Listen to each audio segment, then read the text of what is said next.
You so much for this opportunity to speak here with the Doctors Caucus on these very important issues. You were bringing up a very important piece to this puzzle. As far as the American people are concerned with their health care, they want Washington bureaucrats out from the examining room between them and their doctor. You know, patients want to be able to have that relationship with their doctor. And you know what? I'm sorry. If anything has played out over this very short period of time since October 1st with the failure of the website rollout, we've seen that Washington has absolutely no business in health care.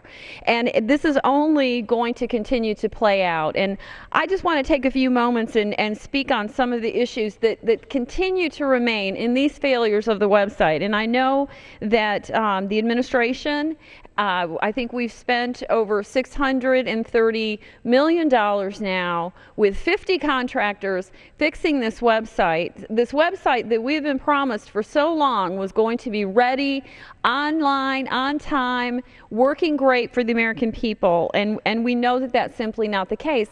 Once again, the tip of the iceberg when it comes to the failures that we will learn about into the future on health care. I'm here today to talk about how this is affecting American families and those who are reaching out to me in my district, the 2nd District of North Carolina. You know, Obamacare is turning family budgets upside down and inflicting unnecessary pain on millions of Americans. Millions of Americans now have learned that their health care policies have been canceled, and it clearly states, due to the Affordable Care Act. Nationwide, women in this country make the health care decisions.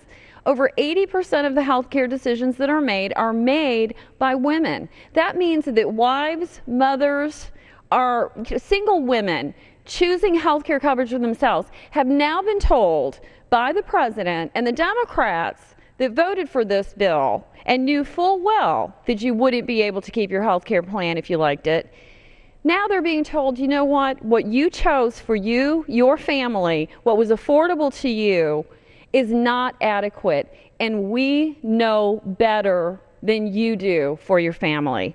I think that is an incredible problem and has been overlooked by this administration and our Democrat friends. You know, how many times do we hear that Republicans don't understand women's issues? How many times do we hear about the war on women that is continued to be displayed by our friends across the aisle? This is truly the war on women. Taking away health care coverage from millions of women in this country is truly the war on women. That's why we as Republicans have been working so hard to do everything we can to stop this process of Obamacare moving forward. Yes, we have voted over and over again to repeal it, and for good reason. And we're seeing how it's being played out now. For these very reasons. This is not patient-centered reforms. This is not about good patient care. This is not only going to completely and totally disastrously affect the health care coverage in this country, but also health care itself, because as you know, one plays into the other. I'm worried about what's going to happen to our physicians over time. We know that part of the website hasn't even been built yet.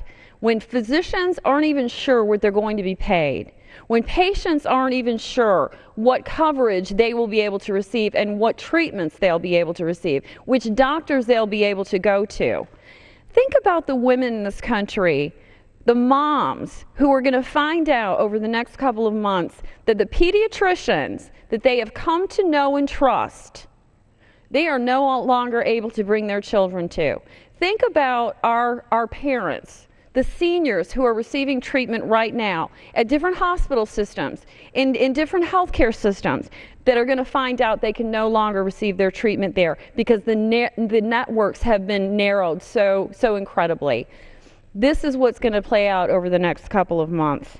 You know, on the front page of today's Washington Post, it reads, healthcare.govs make frequent enrollment errors. Right there. You know, after, again, all the millions of dollars that have been spent, and we still have errors.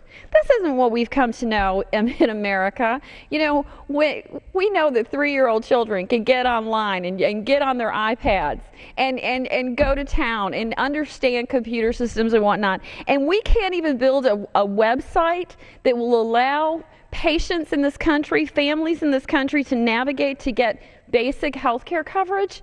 That's a problem. But there again, that's why the federal government should not be in healthcare. That's why government bureaucrats should not be standing in between patients and their doctors. This comes only days after the Obama administration claimed victory for fixing the disaster-prone website and rebranding the error messages that continue to pop up as a queuing system. Since day one, Obamacare has been a complete disaster and is only getting worse.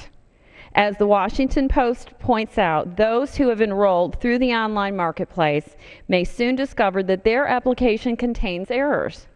These errors have been generated by the computer system, which means even they were one of the few to successfully enroll, they could still find themselves without coverage over the next few months. There again, think about what's going to happen January 1st. When there are patients that think they have health care coverage and they're going to go to the doctor only to find out that they're not even within the system. Those failures include the notification of insurers about new customers, duplicate enrollments and cancellations, and it's incorrect information about family members and mistakes involving federal subsidies. I thank my dear colleague for, again, allowing us to speak out on these issues, because it cannot be stated enough how important it is that we be pointing out the inefficiencies that are created with Obamacare, the Affordable Care Act, which we all know now is completely and totally unaffordable. Thank you. Mr. Speaker, I thank the gentlelady from North Carolina, and now it's my pleasure to yield time